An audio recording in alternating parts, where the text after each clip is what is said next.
તો રાજકોટથી જ વધુ સમાચાર છે। એસઆઈટીની પૂછપરછમાં મોટો ખુલાસો સામે આવ્યો છે। એમડી સાગઠિયા એસઆઈટી સમક્ષ વાત ઓકી છે। સાગઠિયાએ ભાજપના પદાધિકારીનું નામ અહીંયા આપી દીધું છે। ભાજપના પદાધિકારીના કહેવાથી ડિમોલિશન રોક્યું। જો કે કયા પદાધિકારીનું નામ એમડી સાગઠિયાએ લીધું તે પૂછપરછમાં સામે આવ્યું।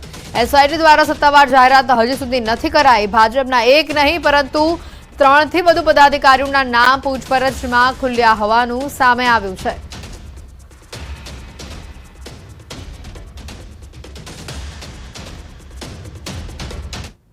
લોકસભાની ચૂંટણીના પરિણામ બાદ ભાજપ એક્ટિવ જોવા મળી રહી છે। ભાજપે શરૂ કર્યું છે પરિણામનું પોસ્ટમોર્ટમ। બૂથ પ્રમુખો પાસે થયેલા મતદાન અંગે માહિતી મંગાવાઈ છે। કયા કયા બૂથોમાં ભાજપમાં પ્લસ અને માઇનસ છે તેની વિગતો મેળવવાની કવાયત તેજ કરાઈ છે। વિધાનસભા દીઠ ડેટા એકત્ર કરવામાં આવશે। ભાજપ બૂથ વાઇઝ મળેલા મતો અને જ્ઞાતિવાદી વાઇઝ મળેલા મતો મેળવશે। ક્યાંય ખાસ કરીને લોકસભા અને વિધાનસભા મળેલા મતો મુજબ તેઓ ક્યાસ મેળવશે।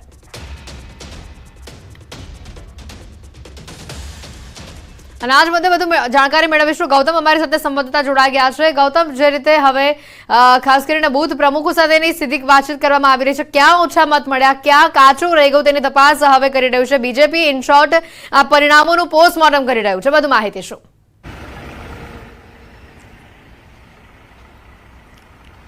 એથી પરિણામ આવી ચૂક્યા છે અને એનડીએની જે સરકાર જે છે તે બનશે, પરંતુ તે પૂર્વે જ ભારતીય જનતા પાર્ટીએ તમામ કાર્યકર્તાઓને એક કામગીરી જે છે તે સોંપવામાં આવી છે। ભારતીય જનતા પાર્ટી પેજ પ્રમુખો અને બૂથ સમિતિ દ્વારા ચૂંટણીની જે રણનીતિ જે છે તેમાં ઉતરતી હોય છે ને તે બાદ અત્યારે હાલ જે પ્રકારના પરિણામો આવે છે તેને લઈને હવે જે પરિણામ આવ્યું છે તેનું પોસ્ટમોર્ટમ હાથ ધર્યું છે। એટલે કે જે પેજ પ્રમુખો હતા તેમની પાસેથી વિગતો માંગવામાં આવી છે કે કયા બૂથની અંદર કેટલા મત પડ્યા છે અને અગાઉ આ બૂથ ઉપર કેટલા મત ભારતીય જનતા પાર્ટીને મળ્યા છે। આ તમામ પ્રકારનો ક્યાસ કાઢવાની એક રણનીતિના ભાગરૂપે ભારતીય જનતા પાર્ટી દ્વારા કવાયત હાથ ધરી છે। મહત્વનું છે કે 2019માં કેટલા મત મળ્યા હતા, 2022ની વિધાનસભાની ચૂંટણીમાં કેટલા મત મળ્યા હતા અને હવે 2024ની લોકસભાની ચૂંટણીમાં કેટલા મત મળ્યા છે। આ તમામ પ્રકારના જે ડેટા એકત્ર કરવામાં આવશે, કયું બૂથ જે છે કે તેમાં ઓછા મત મળ્યા છે તો કયા સમીકરણો ત્યાં કામ કર્યા છે તેના પણ લેખાજોખા લેવામાં આવશે। સાથે સાથે જે બૂથ ઉપરથી ઓછા મત મળ્યા છે ત્યાં કયા સમુદાયના ઓછા મત આવે છે, કઈ સોસાયટી જે છે આ બૂથમાં આવે છે ને તે સોસાયટીમાંથી કેટલા મત આવે છે,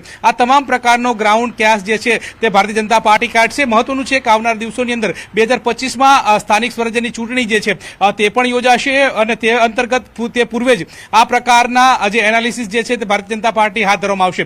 મહત્વનું છે કે જિલ્લા પંચાયત હોય, તાલુકા પંચાયત હોય કે પછી કોર્પોરેશનની બેઠકો હોય, આ તમામ બેઠકો વાઇઝ આ જે મતદાનની પ્રક્રિયા જે થઈ હતી તેમાં કેટલું મતદાન થયું છે ને અગાઉના જે ડેટા જે છે તેને એકત્ર કરીને ભારતીય જનતા પાર્ટી દ્વારા આ પ્રકારનો ડેટા જે છે તે એકત્ર કરવામાં આવ્યો છે। મહત્વનું એ પણ છે સાથે સાથે કે અગાઉ જે 3 લોકસભાની વાત કરવામાં આવે તો પૂર્વે 2009ની વાત કરીએ તો 47% જેટલું જે મતદાન જે છે તે ભારતીય જનતા પાર્ટી તરફ રહ્યું હતું। ત્યારબાદ તેમાં ઉછાળો આવ્યો। 2019ની વાત કરીએ તો તેમાં જે કહી શકાય કે 57% જેટલું જે મતદાન જે છે તે થયું છે। આમ હવે 2024માં જે મતદાન થયું છે તેને લઈને ભારતીય જનતા પાર્ટી ક્યાસ કાઢી રહી છે। આવનાર દિવસો ઉપર આ ગ્રાઉન્ડમાં જશે અને તે મતદારોને ફરીવાર રીઝવવામાં આવશે તે પ્રકારનો પ્રયાસ પણ હાથ ધરશે। પરંતુ હાલ તો અત્યારે જે પરિણામ આવ્યું છે તેનું પોસ્ટમોર્ટમ શરૂ કરી દીધું છે અને શા માટે આ પરિણામ આવ્યું છે, કે કયા બૂથ માઇનસ છે, કયા બૂથ પ્લસ થયા છે, આ તેની રણનીતિના ભાગરૂપે ડેટા એકત્ર કરશે। જી ગૌતમ, આભાર માહિતી બદલ। અમદાવાદ શહેરમાં તંત્રની કામગીરીથી શાળા સંચાલકો નારાજ હોવાનું સામે આવ્યું છે। રાજકોટ અગ્નિકાંડની ઘટના બાદ તંત્ર દ્વારા ટ્રેકિંગ હાથ ધરવામાં આવી રહ્યું છે। નિયમો વિરુદ્ધ જઈને નોટિસો આપવાની કામગીરી સામે શાળાના સંચાલકોએ વિરોધ નોંધાવ્યો છે। 9 મીટરથી ઓછી ઊંચાઈ ધરાવતી અનેક શાળાઓને નોટિસ પાઠવવામાં આવતા વિરોધ કરવામાં આવ્યો છે। અધિકારીઓ દ્વારા કનડગત કરવામાં આવતા શાળા સંચાલક મંડળે વિરોધ દર્શાવ્યો છે। સ્કૂલોને હેરાનગતિ બંધ નહીં થાય તો સંચાલક મંડળની હાઈકોર્ટમાં જવાની પણ ચીમકી સામે આવી છે।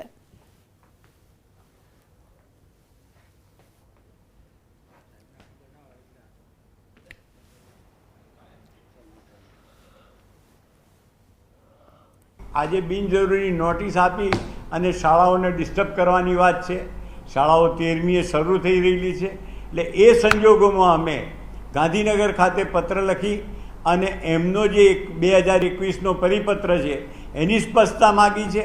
જો એની સ્પષ્ટતા નહીં આવે તો અમારે એની સ્પષ્ટતા માટે ઇન્ટરપ્રિટેશન માટે નામદાર હાઈકોર્ટની અંદર રાજ્ય શાળા સંચાલક મંડળ જઈ અને એની ચોખવટ રાજ્ય સરકાર પાસે કરાવીશું।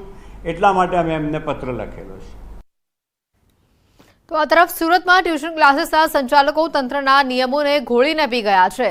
ખાસ કરીને ઘોડદોડ રોડ ઉપર સીલ કરેલા ટ્યુશન ક્લાસીસના બંધ ઓરડામાં ધમધમી રહ્યા છે આ ક્લાસીસ. ફાયર વિભાગને જાણ થતાં જ રીઝન મોલની અંદર ચાલતા ક્લાસીસ પર દરોડા પાડવામાં આવ્યા અને જે દરમિયાન એક જ ક્લાસમાં અંદાજે 150થી વધુ વિદ્યાર્થીઓ હતા, જેને બહાર કાઢીને ટ્યુશન ક્લાસને સીલ મારવામાં આવ્યું. ફાયર સેફટી વગર જ ક્લાસીસ ચલાવવામાં આવી રહ્યું હતું, જેને લઈને અગાઉ ફાયર વિભાગે ક્લાસીસને સીલ માર્યું હતું, જે બાદ નિયમોને નેવે મૂકી સંચાલકોએ સીલ કરેલું ક્લાસીસ પણ ચલાવવાનું શરૂ કર્યું અને જેની સામે હવે ફાયર વિભાગે કાર્યવાહી કરવા માટેની તજવીજ હાથ ધરી છે. મને આપના માધ્યમથી જાણ થઈ છે અને હું પાછી જે તમે મને વાત કરી છે, હું પાછું પણ ફાયરના અધિકારીને બોલાવીને હું સૂચના પણ આપી દઈશ કે આવું કંઈ હોય તો એક્શન લેવા તે લોકોને હું જરૂરથી સૂચન કરીશ. 5ના દિવસે મેં આ લોકોને સીલ મારેલા હતા. દરમિયાન અમને આ ક્લાસ ચાલુ છે એવું અમને બતાવવામાં આવ્યું નથી, કારણ એ લોકો પાસે અપૂરતી સુવિધા એનઓસી ન હોવાને કારણે અમે સીલ મારેલું હતું. ક્લાસના અંદર 70થી વધારે એ લોકો છોકરા બેસાડતા હતા. એ વખતે અમે લોકો ત્યાં આગળનું બી એ લોકોનું મેઇન 2 ક્લાસ છે એ બી અમે બંધ કર્યા હતા. તો આજે અમને ખબર પડતા અમારે ઓફિશિયલી મેસેજ પહોંચતા અમે લોકો અહીંયા આવ્યા છે અને અત્યારે અમે જે જોયું છે આ જગ્યા પર આ કન્ડિશનમાં છોકરાઓ હતા, 100 કરતાં કદાચ વધારે હશે.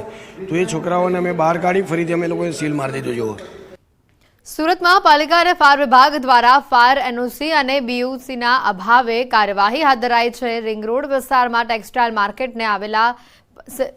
માર્કેટમાં સીલ જે મારવામાં આવ્યું હતું અને આ મુદ્દે વેપારીઓ અને કર્મચારીઓ રસ્તા પર હવે ઉતરી આવ્યા છે. સમયની માંગ અને માર્કેટ હાલ પૂરતી ખોલવા માટે રજૂઆત કરવા છતાં નિર્ણય નહીં આવતા હોબાળો કરવામાં આવ્યો. મોટી સંખ્યામાં વેપારીઓ અને કર્મચારીઓએ મિલેનિયમ માર્કેટની બહાર હંગામો કર્યો. પોલીસે ઘટના સ્થળે પહોંચી કાર્યવાહી હાથ ધરી.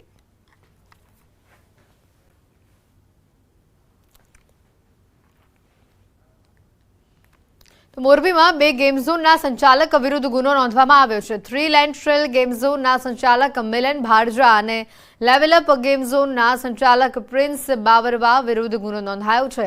માણસોની સલામતી માટે નિયમ મુજબના સાધનો ન હોવાનું અને કોઈ પાસ પરવાના ન હોવાનો ફરિયાદમાં ઉલ્લેખ છે.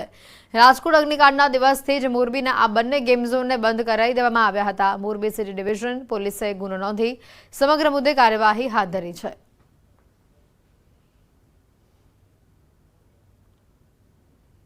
પ્રી મોન્સૂનની કામગીરીના ભાગરૂપે રાજકોટ મહાનગરપાલિકા દ્વારા દૂધસાગર રોડ પર આવેલા 3 દાયકા જૂના ગુજરાત હાઉસિંગ બોર્ડના ક્વાર્ટરના રહીશોને ક્વાર્ટર ખાલી કરવા માટે અંતિમ નોટિસ પાઠવવામાં આવી છે. સાથોસાથ નળ કનેક્શન, વીજ કનેક્શન તેમજ ભૂગર્ભ ગટરના કનેક્શન પણ કાપી નાખવામાં આવ્યા છે. 50થી વધુ બ્લોકમાં રહેતા 696 જેટલા ક્વાર્ટર જર્જરિત થઈ ચૂક્યા છે. જોકે ક્વાર્ટર ધારકોને 2016થી નોટિસ ઉપર નોટિસ પાઠવવામાં આવતી હોવા છતાં કોઈપણ પ્રકારના હકારાત્મક અભિગમ દાખવવામાં ન આવતા આખરે કડક વલણ દાખવવામાં આવ્યું છે. ચોમાસું નજીક છે ત્યારે તમામ લોકોનું ત્યાંથી સ્થળાંતર કરવું જરૂરી છે, જેથી કરીને ચોમાસા દરમિયાન બનતી અનિચ્છનીય ઘટનાઓને અટકાવી શકાય. દિવસે ને દિવસે ભયજનક થતા જાય છે મકાનો. આ વખતે પણ અમારા જે સ્ટ્રક્ચરના જેનો અભિપ્રાય લઈએ છીએ એ સ્ટ્રક્ચર એક્સપર્ટના પણ અભિપ્રાય મુજબ બિલકુલ વસવાટને લાયક રહ્યા નથી. એટલે કોઈ પણ જાતની જાનહાનિ ન થાય એટલા માટે આને ખાલી કરાવવા પડે એમ છે. માટે અમે ખાલી કરાવવાના ભાગરૂપે હાલ એમના નળ કનેક્શનો કાપવાના અને વીજ કનેક્શનો કાપવાની કાર્યવાહી હાથ ધરી છે. ગોધરા બામરોલી રોડ ખાતે આવેલી મધુવન સોસાયટીના ખાલી પ્લોટમાં આનંદ મેળાનું આયોજન કરતા સોસાયટીના રહીશોએ વાંધો ઉઠાવ્યો છે. રહીશોએ જિલ્લા અધિક કલેક્ટરને આવેદનપત્ર આપી રજૂઆત કરી છે કે આનંદ મેળો શરૂ કરવા પરવાનગી આપવામાં આવે નહીં. અહીંયા આનંદ મેળો શરૂ કરવાથી ધ્વનિ પ્રદૂષણ, ટ્રાફિક સમસ્યા સહિતની અનેક તકલીફો ઊભી થઈ શકે છે. રાજકોટ ગેમ ઝોન દુર્ઘટનાને પણ ટાંકી કેટલાક મુદ્દાઓનો ઉલ્લેખ કરવામાં આવ્યો છે. સાથે ચીમકી પણ ઉચ્ચારી છે કે આનંદ મેળો શરૂ કરવામાં આવશે તો ગાંધી ચિંધ્યો માર્ગ આંદોલન કરવામાં આવશે. આજે અમે કલેક્ટર ઓફિસની અંદર બધા મળીને સોસાયટીના રહીશો અહીં આવ્યા છીએ. બામરોલી રોડ પર દીપ હોસ્પિટલની સામે આવેલી મધુવન સોસાયટીની અંદર ખાસ કરીને જે આનંદ મેળાનું આયોજન કરવામાં આવ્યું છે જે ખરેખર યોગ્ય નથી અને અમારી સોસાયટીમાં ઘણી બધી બાબતો તકલીફ પડી શકે એવી છે. પોલ્યુશનને લઈને, બાળકોને ભણવા લઈને, સાથે સાથે પાર્કિંગને બી ઘણી બધી તકલીફ પડી શકે એવી છે. એટલે અમારો સખ્ત બધા મિત્રોનો વિરોધ છે. અત્યાર સુધી અમારા આવેદનોમાં નાયબ અધિક્ષકશ્રીને આપેલી છે, પ્રાંત ઓફિસરશ્રીને આપેલા છે, મામલતદાર સાહેબને આપેલા છે. મેઇન અમારો ઇન્ટેન્સ એ છે કે અમારે ત્યાં આનંદ મેળાનું કોઈ આયોજન ન થાય એનો પૂરેપૂરો અમારા રહીશોનો વાંધો છે. અમે ગાંધી ચિંધ્યા માર્ગે આગળ વધીશું.